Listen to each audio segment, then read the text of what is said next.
Sin peros. Un momento de compartir, aprender y disfrutar. Espera lo inesperado con la licenciada Susana Rasinski.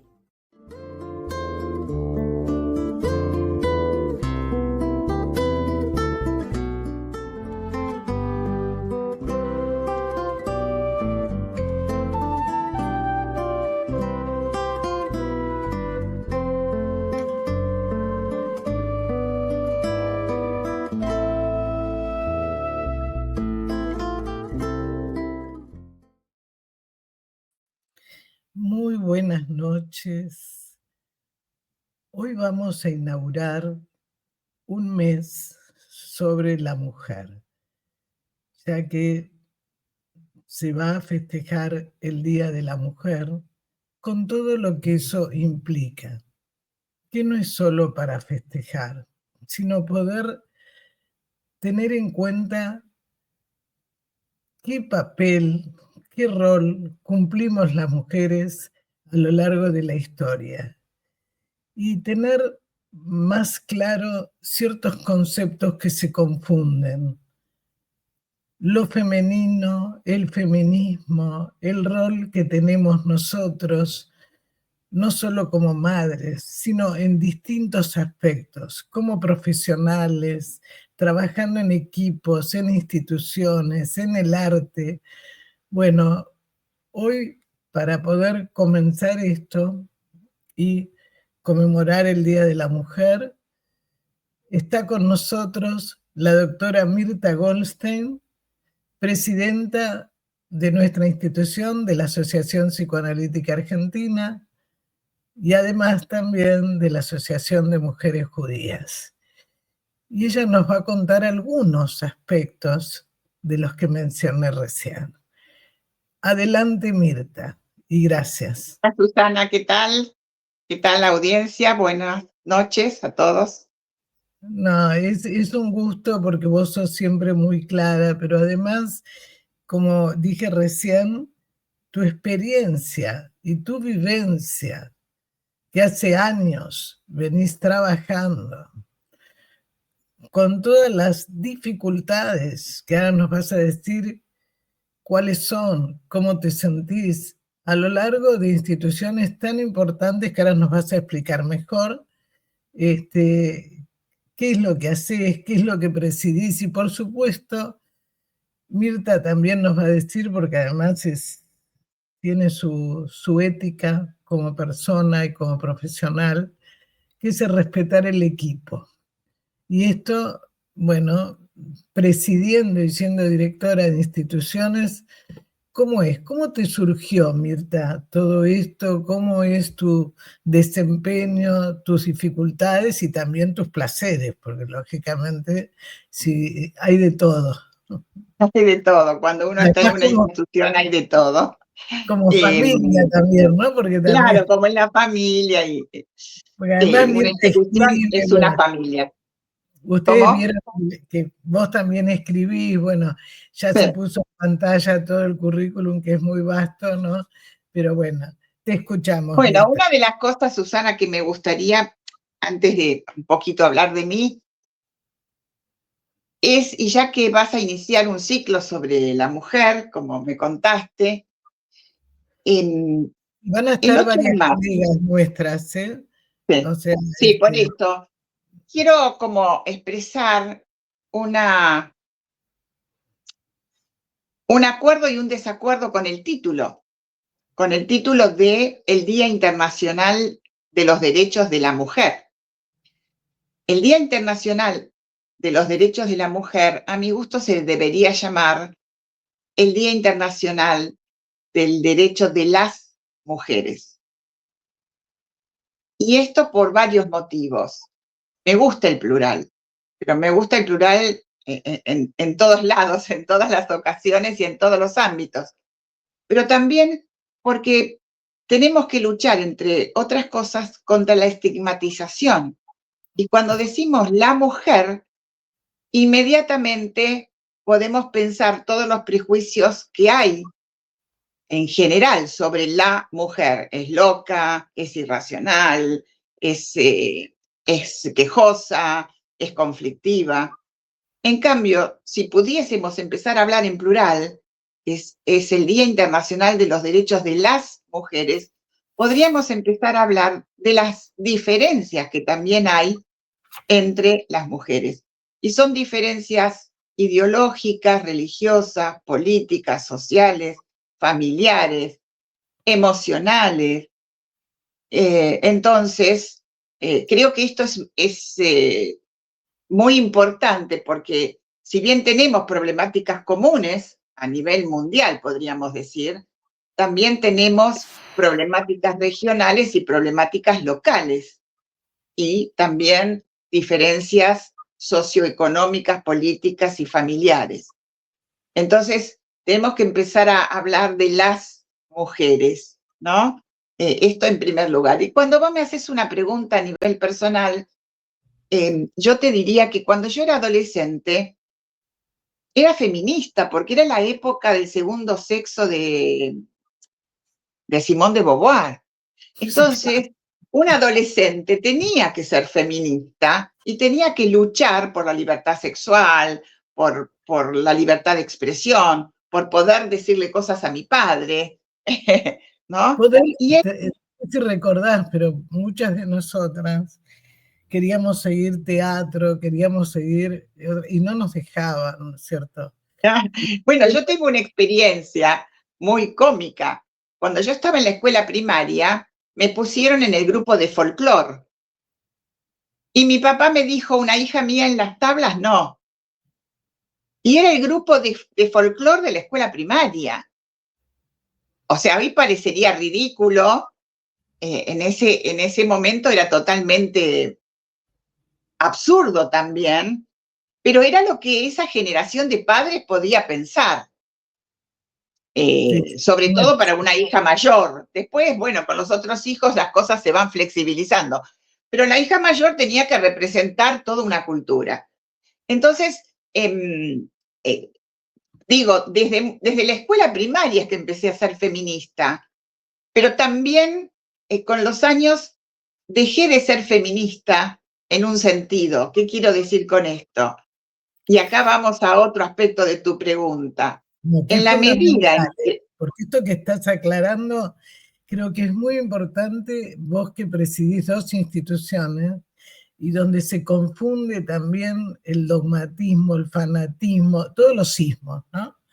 Que es muy distinto. Después vamos a tener a Patricia Alcolombre, Teresa Schwan, otra colega de Uruguay, ¿no? Que vamos a ver diferentes aspectos, pero digamos, no caer en esos dogmatismos que hacemos lo que le criticábamos a algunos hombres, ¿no? Claro, bueno, por eso me parece importante decir que uno es feminista en el sentido de defender los derechos de todas las mujeres y no de algunos, ¿no?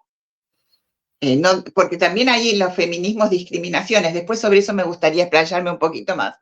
Sí, porque además vos tenés toda una investigación y nosotros sabemos lo que está pasando en Israel, lo que está pasando en algunos países árabes, y donde justamente ciertos grupos, el silencio y la no denuncia, ¿no? El callarse sobre niños y sobre mujeres.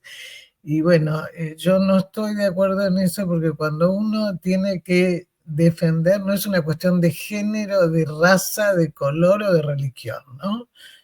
Es sobre un ser humano. Y creo bueno, que... por eso entonces tenemos que ser feministas y al mismo tiempo no adherir a los feminismos radicalizados, que tienen también algunos aspectos de opresión. Por ejemplo, cuando en la justicia, por ejemplo, se hace discriminación entre mujer y varón o entre madre y padre. Entonces, tenemos que pensar que defender nuestros derechos es también con equidad para defender los derechos de todos los seres humanos. Y acá me parece que hay algo muy importante que para mí es una lucha interesante, y es que las mujeres pertenecemos a los seres humanos, ¿no? porque justamente la opresión a las mujeres les había quitado el derecho a ser seres humanos, porque si no tenés derechos, no estás en la condición de ser humano, Por ¿no? supuesto, de no poder estudiar, como pasa en algunos países, de no poder votar, de no poder hacer mínimamente, digamos, lo que un ser humano podría hacer, ¿no? Es gravísimo eso, pero se toma como natural, ¿no? O tener un hijo para matar a otro, no por el placer, por lo que significa la maternidad, el incluir a los que deciden tener un hijo, ¿no? Son situaciones que nosotros sabemos las consecuencias, ¿no? Patológicas, sociales, ¿no? Bueno, entonces una de las primeras luchas, podríamos decir, de las mujeres es ser consideradas seres humanos con derechos. Es por eso que este día se llama Derechos de las Mujeres, ¿no? O sea, tener derechos es tener un rol civil, un rol social, un rol económico, como tenemos en estos momentos las mujeres. Y entonces, por un lado, salir de la opresión, pero también adquirir derechos en la sociedad. Es por eso que me parece muy importante que hoy lo que podríamos llamar el rol de la mujer no es solamente dentro del hogar, como estaba recluida, hoy sigue en muchos países, como vos bien decís, recluida, ¿no?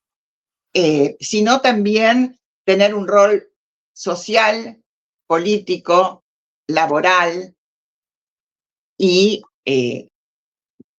tener acceso a la educación, a la salud, a la educación en general, ¿no? Y me parece que estos siguen siendo problemáticas comunes a las mujeres. Si bien hemos conseguido muchísimos avances en materia de salud, de poder expresarnos públicamente, de educación, me parece que todavía falta, aunque por lo menos en la sociedad argentina creo que hemos hecho muchos avances. Voy a dar un ejemplito.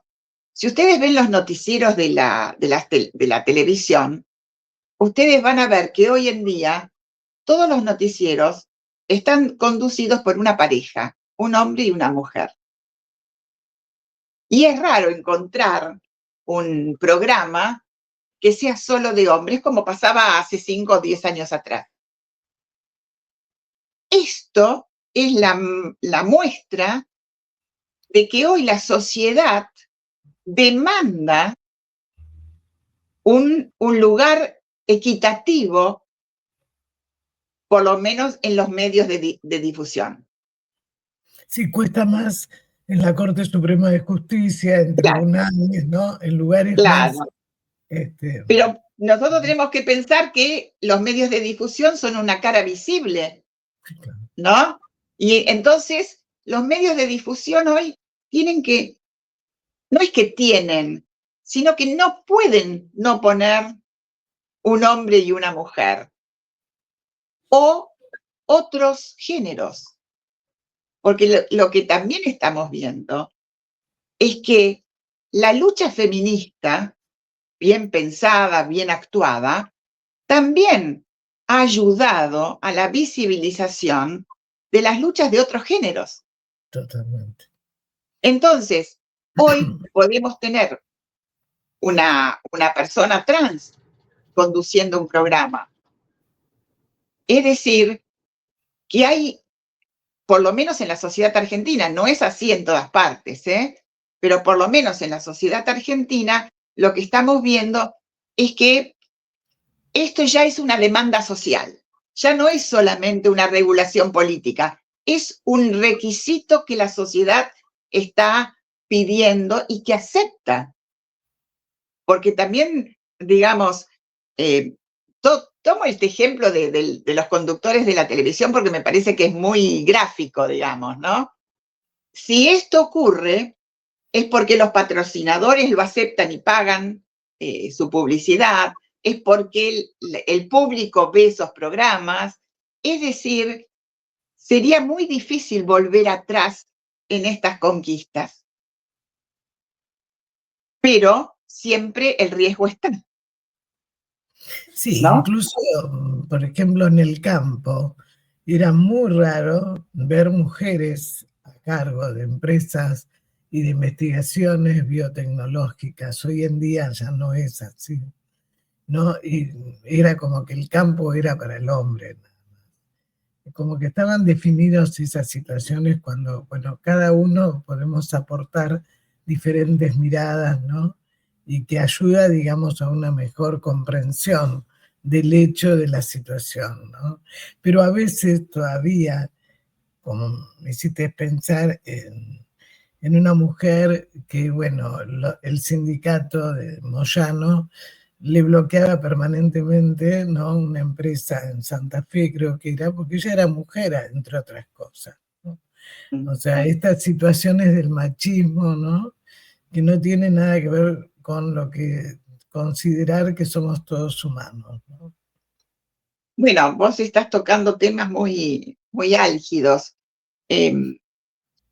¿Por qué? Porque hay muchas veces una confusión entre el patriarcado y el machismo.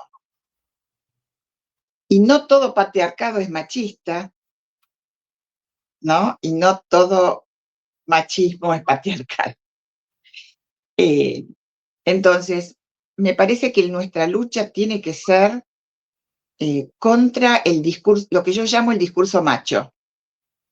Y el discurso macho está en todos los géneros, o puede estar en todos los géneros, porque es desde qué lugar cada uno habla.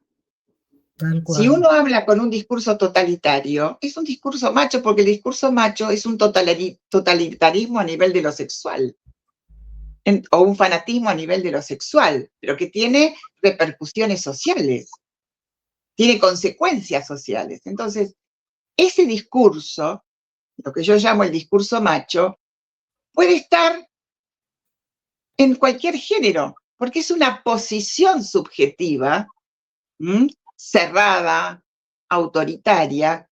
Y aquí me voy a meter un poco en el psicoanálisis, que Freud describió muy bien, de manera estructural, como una estructura social, que él llamó el repudio a lo femenino.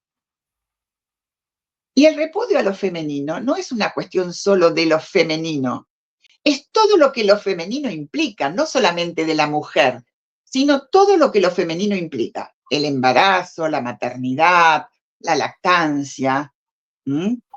Entonces, el discurso macho, lo que se cierra sobre esto que Freud llamó el repudio a lo femenino, y que en muchas épocas fue mucho más radical que en otras. Es por eso que hoy tenemos movimientos, los que se llaman men's movement, que son movimientos de hombres que se llaman no patriarcales. Pero ¿qué significa también esto? Tenemos que también entender. Porque, por ejemplo, hay algunos que se llaman masculinidades frágiles, otros masculinidades débiles. Entonces, mi crítica es no a los movimientos de los varones o los movimientos masculinos, sino mi pregunta es, ¿por qué se llaman frágiles?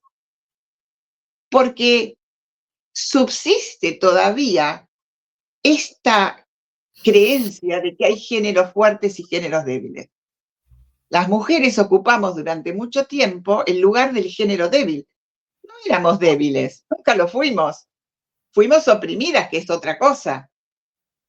De la misma manera que los varones no siempre fueron fuertes, ni en todo momento. Entonces, me parece que a nivel discursivo también tenemos que hacer una limpieza, podríamos decir, de las palabras que usamos. Tal cual. Si yo digo que hay una masculinidad frágil o de cristal, así se llaman algunas. ¿Cómo son frágiles? No, no son frágiles, son diferentes, son masculinidades diferentes a las que conocíamos hasta ahora. Lo mismo creo que hay diferencias en las luchas femeninas y en los movimientos femeninos. ¿Por qué hay movimientos femeninos o feministas que generan un discurso de odio contra el varón, por ejemplo? Entonces, me parece que una de las luchas que hoy seguimos teniendo es limpiar nuestro lenguaje también. Por ejemplo, de la permanencia, de la subsistencia de este paradigma, hay algo fuerte y algo débil. Hoy las mujeres hemos demostrado que nuestro rol social es fundamentalmente, por un lado, de sobrevivencia y de resiliencia.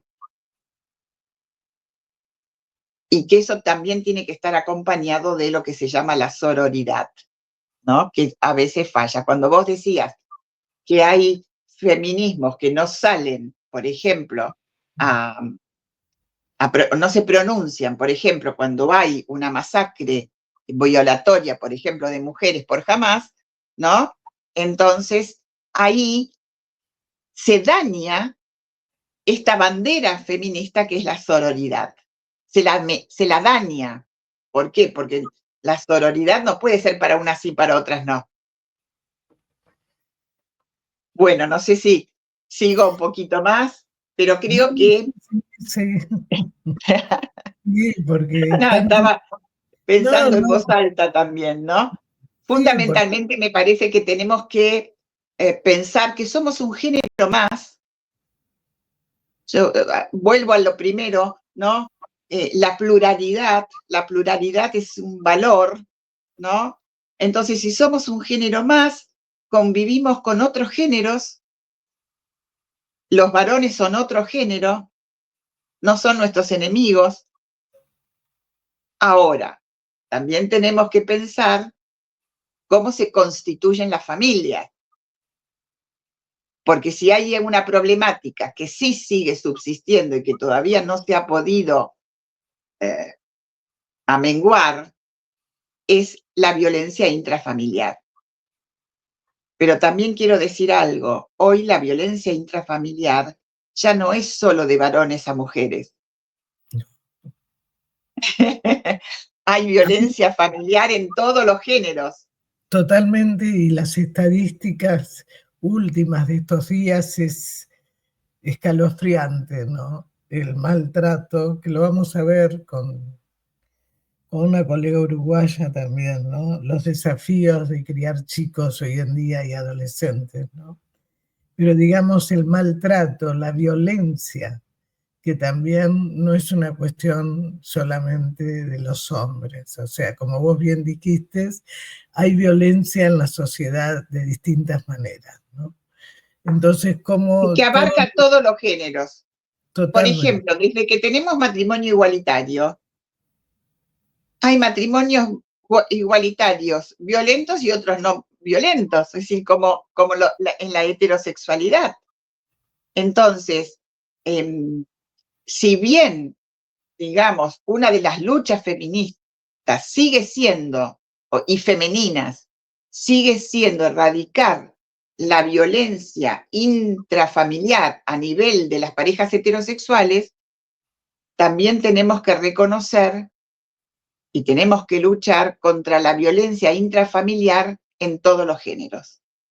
En todos los géneros, pero además, vuelvo a decir, tu experiencia en las dos instituciones no es una cuestión tampoco de raza, de religión.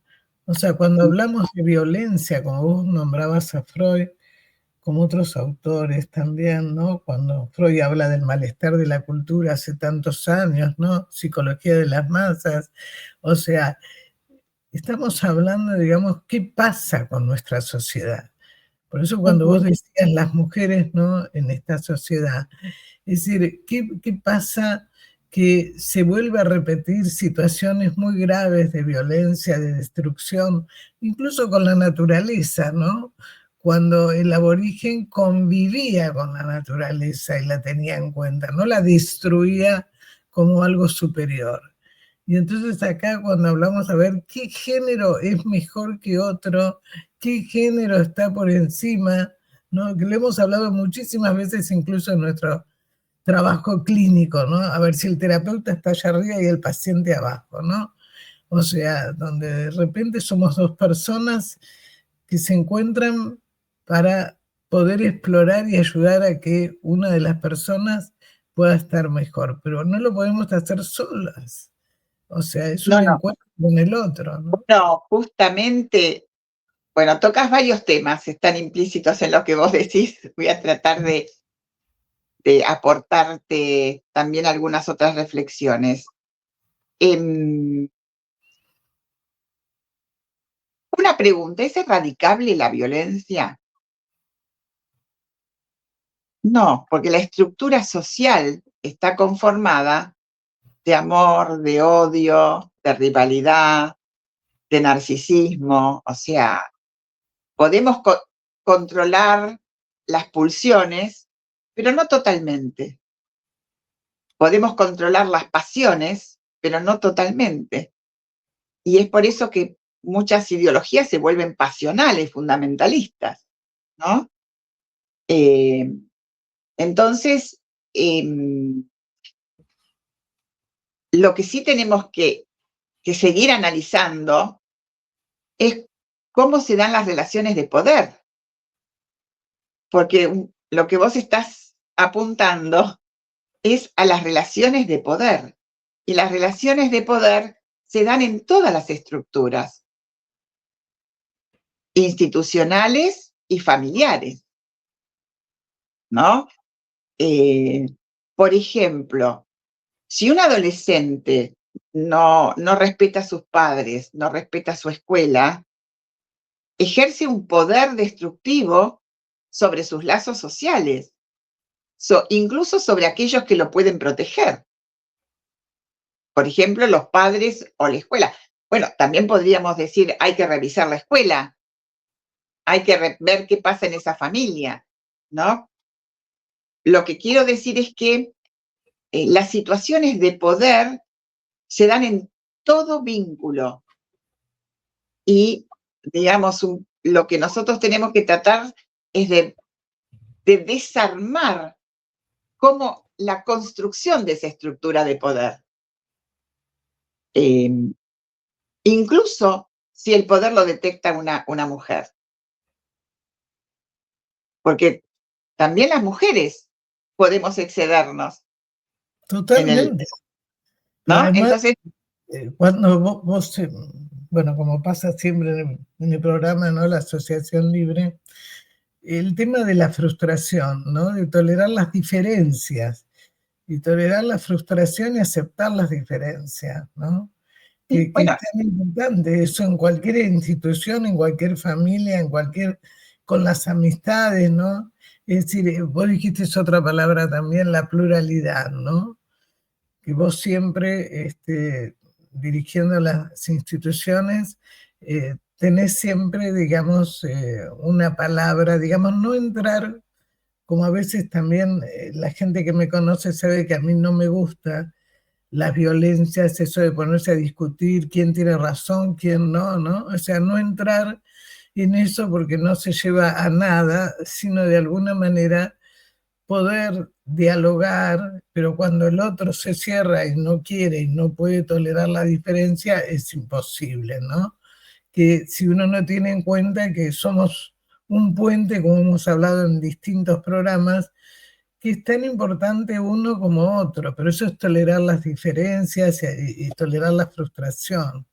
Y vos, Mirta, siempre, porque bueno, como dice Mirta, dirigiendo las instituciones, también hay situaciones a veces muy difíciles, y bueno, vos siempre tratás, ¿no es cierto?, de incluir diferentes opiniones, diferentes posiciones, teniendo en cuenta que no se destruya y que no el lazo Exactamente. societario, comunitario, ¿no?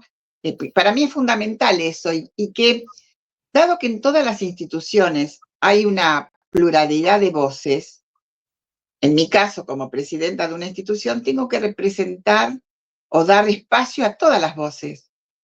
No puedo identificarme solo con una voz o con una posición. Tengo que dar lugar justamente al debate. Por eso en APA se han establecido, desde que soy presidenta, los debates institucionales, porque creo que es el mejor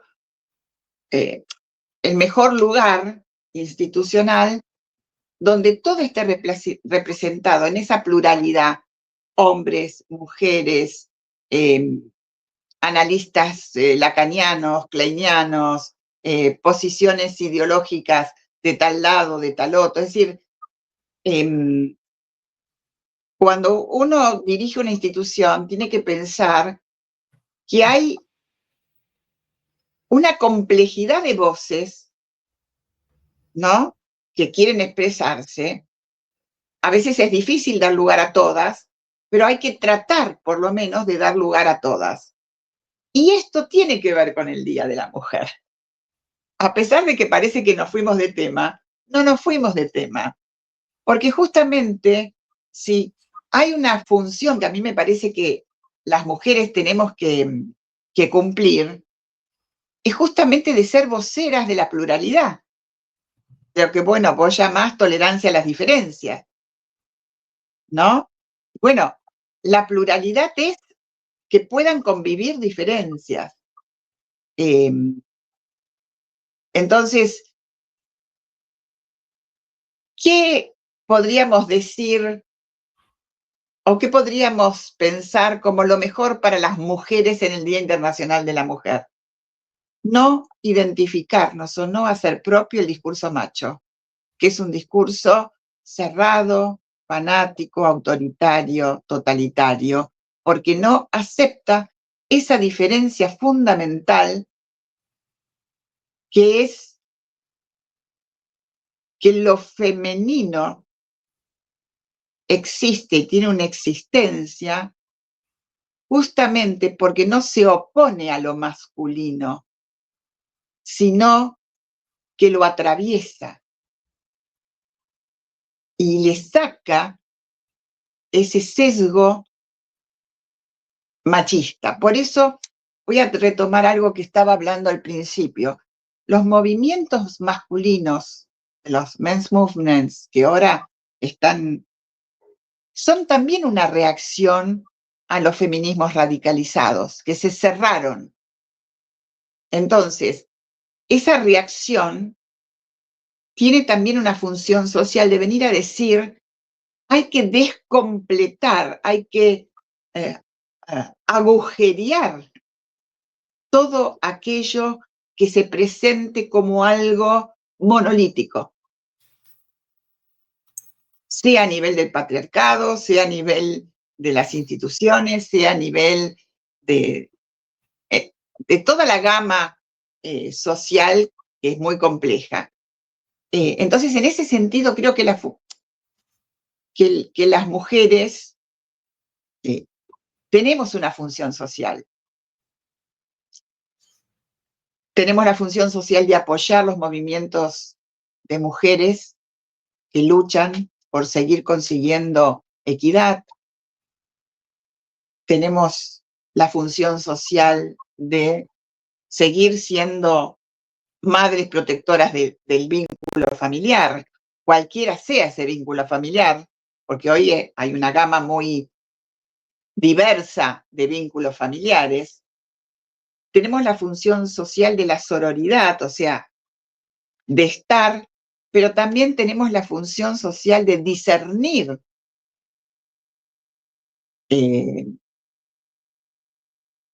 cuando algunos factores sociales exceden en su pensamiento. Creo que la función social justamente de estas conquistas de derechos de las mujeres es tratar de desarticular, de deconstruir todo aquello que se presenta como monolítico. Y eso, creo que eso es lo femenino. Si tuviera que definir qué es lo femenino o qué me gustaría defender de lo femenino, es eso, la posibilidad de deconstruir todo aquello que se presenta como discurso macho. Porque tengo una idea que todo lo sexual es social y todo lo social es sexual en su trasfondo. Esto desde la teoría psicoanalítica, ¿no? En todo Totalmente, caso, que no la estamos... primera diferencia es Adán y Eva, ¿no? pero que para la gente que no es psicoanalista o psicóloga, ¿no? Cuando hablamos de sexualidad es mucho más amplio que la genitalidad, que tiene que ver con lo afectivo. ¿Y qué anécdota o qué recuerdo o qué experiencia, ¿no? En las dos instituciones podés mostrarnos un poco que te ha sido a lo mejor difícil y has logrado, con un equipo, por supuesto, porque uno solo no puede, tratar justamente de esa función social. Bueno, a Vos ver. tenés muchas experiencias, pero bueno, me parece No, importante. bueno, creo que justamente la experiencia femenina es poder armar un equipo. Lo femenino es poder armar un equipo y trabajar, aún discutiendo, aún peleando, porque bueno, eso es escuchar todas las voces. Pelear también es un modo de pelear en el sentido del diálogo, ¿no? De la discusión. Es un modo de escuchar a los otros también, ¿no? Entonces creo que justamente si hay algo que rescato de lo femenino es poder dialogar, poder armar un equipo que dialogue, incluso que se pelee, pero que siga unido, que no se desarme. Bueno, yo soy vicepresidente de una asociación internacional, que es el International Council of Jewish Women, que está en unos 50 países y que, bueno, tiene como varios objetivos, ¿no? Y es la sororidad a nivel de las mujeres, a nivel mundial, por eso está en todos los países, incluso ahora está en Japón, en algún país de África también, o sea, es una institución que tiene voz en la ONU, y yo diría que la experiencia que podría decirte es una institución que está dirigida por mujeres para mujeres, y eso también es una experiencia de equipo. Pero también sabiendo que esas luchas de las mujeres por las mujeres no se puede dar aisladas. Vos lo dijiste antes, lo dijiste muy bien. Necesitamos de la colaboración de la sociedad, y en la sociedad están también los hombres. Entonces, esa experiencia que es de mujeres con mujeres, pero cuando se sale a la afuera y se necesita hacer una acción social, hace falta de la colaboración de todos, de los maridos, de los novios, de los poderosos, de los políticos, de los jueces, es decir, nadie puede solo, vos lo dijiste, ¿no? Lo dijiste muy bien. Sí, y además vos hablas, digamos, estos aspectos femeninos de armar equipo, ¿no? Como en una familia cuando no se toma un hijo como el elegido, ¿no? Y que lo marca eso al hijo, ¿no? Sino que todos son importantes, ¿no? En distintos momentos a lo mejor de la familia, porque ya no hablamos de una pareja heterosexual, sino de la familia, ¿no? Que se constituye y que realmente eso modifica muchísimo el desarrollo de cada uno de los seres. Y esto pasa como sociedad, O sea, cuando Me hiciste nosotros... acordar de algo de mi clínica. Tengo en estos momentos 3 mujeres en mi clínica, en mi consulta, embarazadas. Casualmente, hacía mucho tiempo que no tenía esa experiencia y de repente 3 pacientes embarazadas. ¿Y qué me ocurre a mí como analista, que yo soy una mujer grande? Tengo que revivir la experiencia de ser una mujer embarazada. Es decir, tengo que actualizar en mi memoria algo que ocurrió hace 50 años y ponerme en el lugar de esa otra mujer que tiene por ahí 40 años menos que yo, ¿no? Y revivir eh, esa experiencia que es la experiencia de la maternidad y acompañar también todos los procesos que se dan en esa mujer. Y me pareció interesante porque una de mis pacientes que está en el primer trimestre, ver cuáles son las fantasías del primer trimestre del embarazo, que no son las mismas que del segundo o del tercero, ¿no? Entonces digo, eso también es una experiencia que por lo menos me feminiza.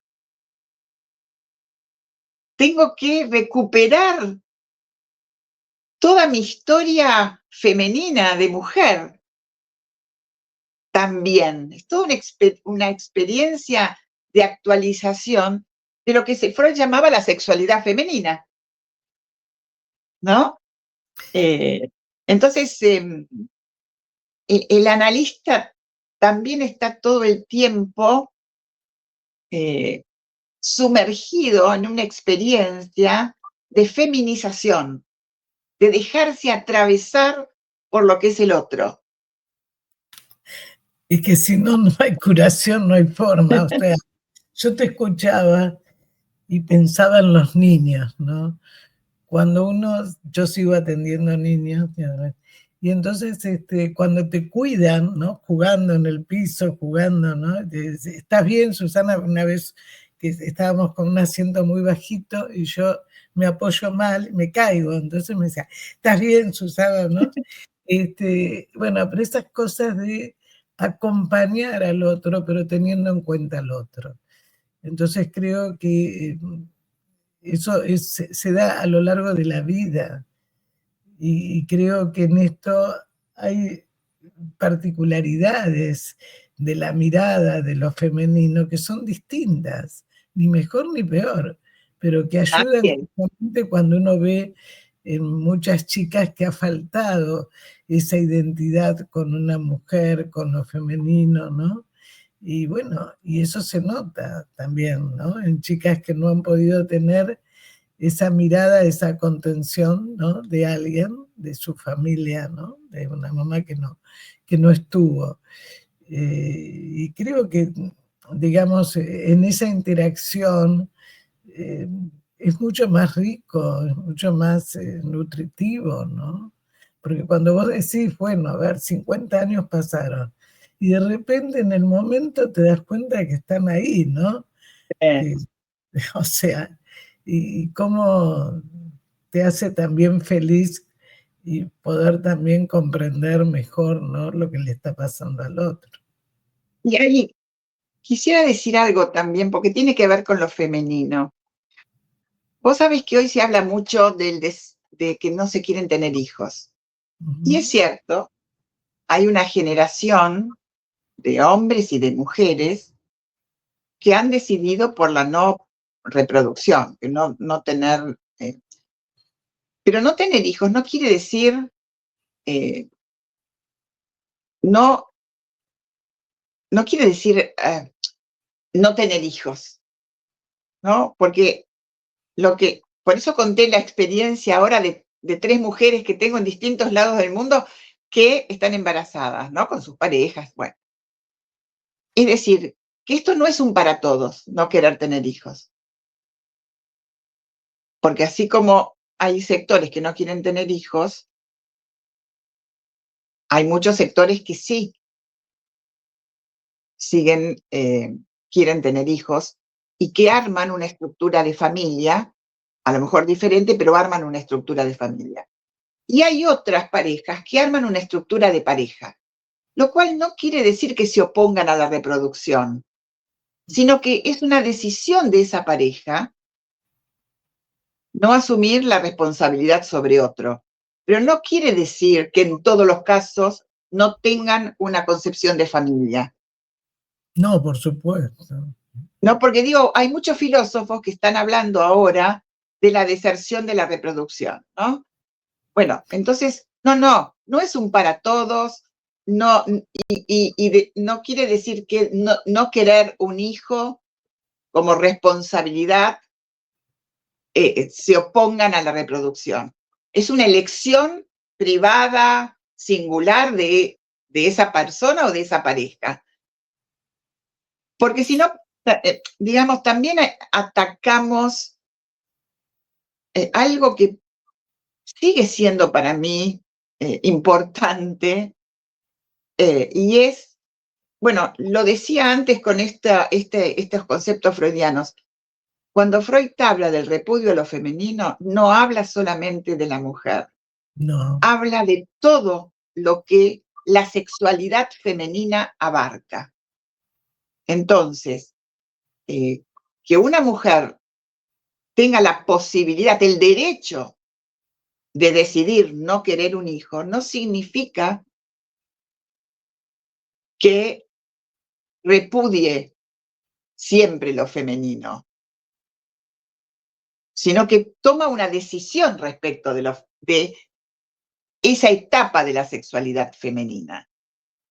Pero pasará su menopausia, tendrá que elaborarla, pasará su adolescencia, su desarrollo sexual, es decir, la idea de querer o no querer hijos corresponde solamente a una etapa de la sexualidad femenina. Bueno, esto es para hablarlo mucho porque tiene muchos alcances, ¿no? Pero creo que hay que destacar esto, ¿no? Hoy se habla de movimientos que no frente al apocalipsis, entonces no tengamos hijos. No. Hay personas que piensan así, desde su punto de vista más apocalíptico, pero hay otros que apuestan, digamos, al futuro. Totalmente, y además cuando vos viajás o conocés por investigaciones, ¿no? Hay lugares como cuando vos vas a la India y vos ves el papá con el niño, o en Indonesia, lugares donde se va a sembrar y está la familia.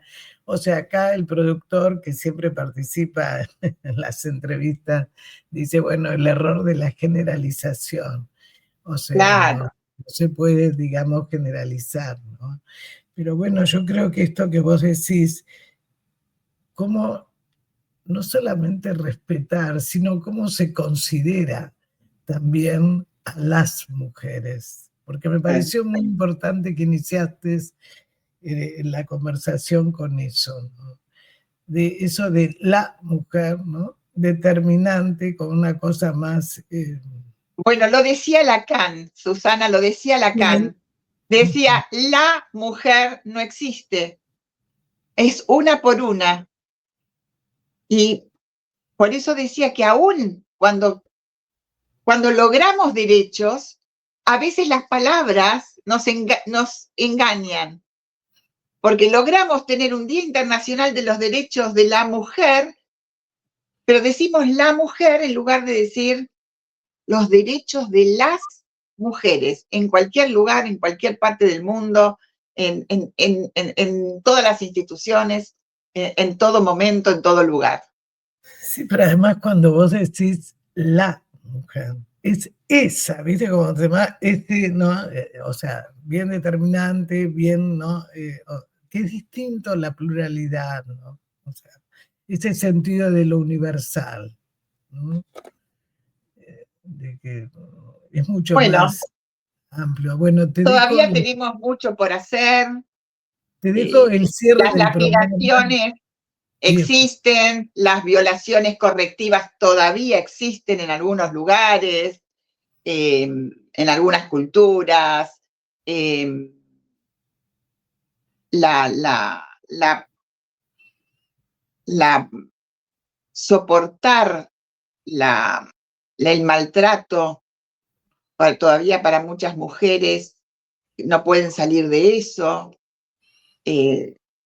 O sea, hay mucho por hacer todavía y mucho por rectificar. Creo que esa es si hay algo que me parece que es lo más democrático, es poder avanzar, pero también ir rectificando aquello que no fue que no es tan plausible. Y cuando hablamos del empoderamiento femenino de las mujeres, también tenemos que pensar, y esto quizá es fuerte, pero somos todas y siempre maravillosas. Como seres humanos tenemos conflictos, tenemos ambivalencias, amamos y odiamos, a veces somos indiferentes, a veces también nos excedemos, porque bueno, justamente somos un género más en esa clasificación que es los seres humanos. Bueno, me parece que eso Además, es... escuchar a todas las mujeres. Sí. Porque, digamos, creo que es muy distinto una mujer de algún lugar de África como, no sé, desde Estados Unidos o mismo en nuestro país, ¿no? Con la diversidad que tenemos geográfica. Entonces, creo que también es importante escuchar y también escuchar a los otros. No una cuestión de género, porque a veces, como vos bien decís, no es que la mujer seamos perfectas o no, ¿no? O sea, somos primero humanos y como eso tenemos también situaciones de violencia, de crueldad, de egos, ¿no? O sea, no es una cuestión de género o de color. Yo te agradezco muchísimo, Mirta, y te dejo el cierre del programa. Y bueno, y es un lujo que siempre escucharte porque siempre sos muy clara, muy precisa. Y bueno, eso a la audiencia le gusta y vos sabés que es un espacio justamente para poder ayudar a pensar, a reflexionar, que no caigamos, ¿no? Bueno, yo creo que tenemos que agradecerte todos, incluso desde la Asociación Psicoanalítica Argentina, o principalmente desde la Asociación Psicoanalítica Argentina, tu dedicación con este programa y tu apertura a traer no solo problemáticas, sino analistas de distintas orientaciones, que eso también es pluralidad. Y bueno, yo creo que tenemos que felicitarte por tu labor y por darnos también este espacio. Y bueno, como cierre, lo único que puedo decir es, la lucha continúa porque el malestar en la cultura sigue y la lucha continúa entonces por la equidad. Así es. Muchísimas gracias, un abrazo. Y bueno, Cariños, gracias por la gracias, invitación. Chao. gracias, Mirta.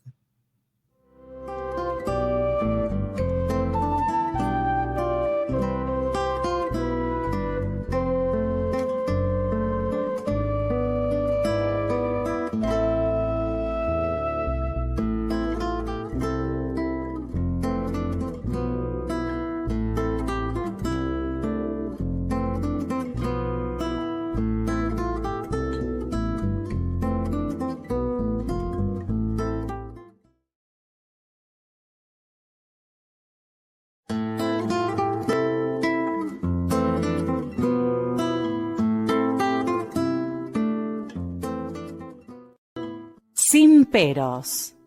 Un momento de compartir, aprender y disfrutar. Espera lo inesperado con la licenciada Susana Rasinski.